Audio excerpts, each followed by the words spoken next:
So Gavin Newsom released an ad going after Republicans here. This is running in Tennessee. And he's really been leaning into this. Everybody knows what he's doing. He's sort of creeping around in the background a little bit, reminding everybody like, hey, I'm here. Hey, I'm here.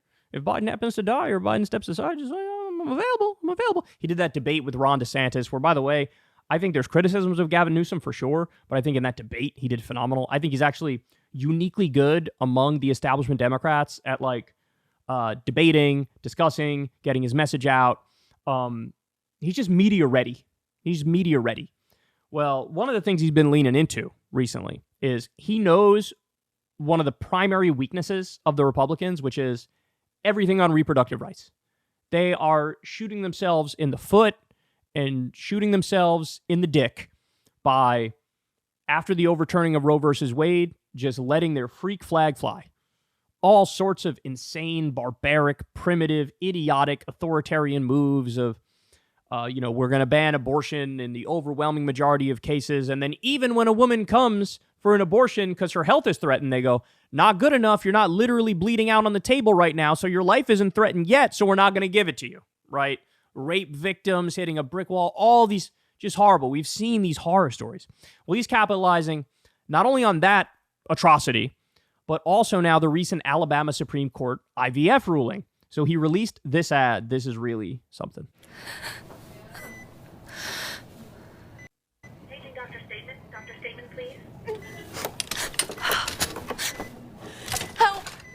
Trump Republicans want to criminalize young women who travel to receive the reproductive care they need.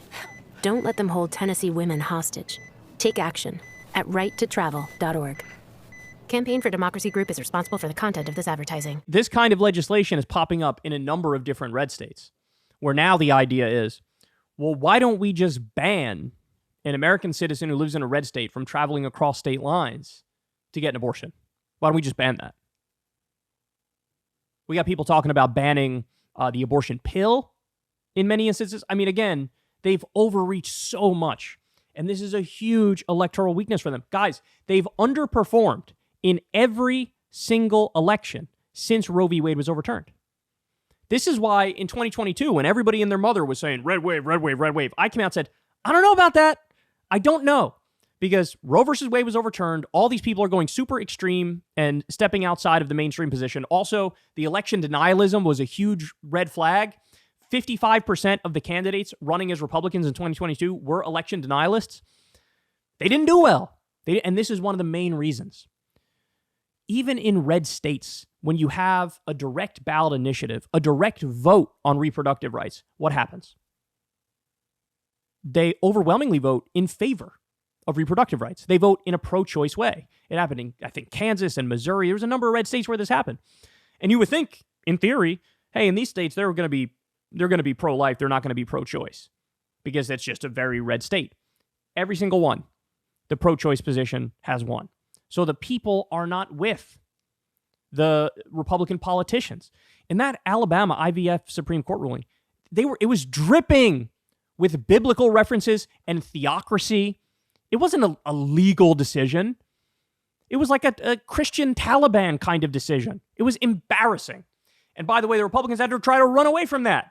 They all came out and were running away from it at 1,000 miles an hour and saying, well, bro, I'm not even for this, bro. Trump came out and said it. The Republican Senate group came out and said, you got to say you're clearly against this. Gavin Newsom knows their weaknesses, and he's leaning in. He knows abortion is a huge, huge weakness for them, and he's running ads like this. Remember, guys, what was it? What state was it? I think it was in Kentucky, where the Democrat, Bashir, beat Cameron, I think was his Republican opponent. He crushed him. And one of the reasons he crushed him, he leaned in on this issue, and he had ads about this issue. And so he's exploiting the weakness. He knows what he's doing. And you got them running scared on this point, man. And I'll tell you what, even given that, especially at the state level, you're not going to stop these far right-wing, theocratic, fundamentalist freaks from trying to jam through their totally unpopular legislation. And that's only going to come back to hurt them. That's only going to come back to hurt them.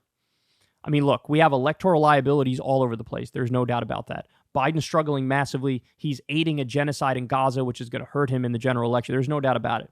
There's no doubt about it. But generic Democrats, according to the polling, still perform phenomenally well and better than generic Republicans. Why? This is one of the main reasons. You're looking at it right here. Hey, y'all, do me a favor and like and subscribe. It helps out big time in the algorithm. Click the bell as well for notifications when videos drop, and watch that video on screen right now. You know you want to.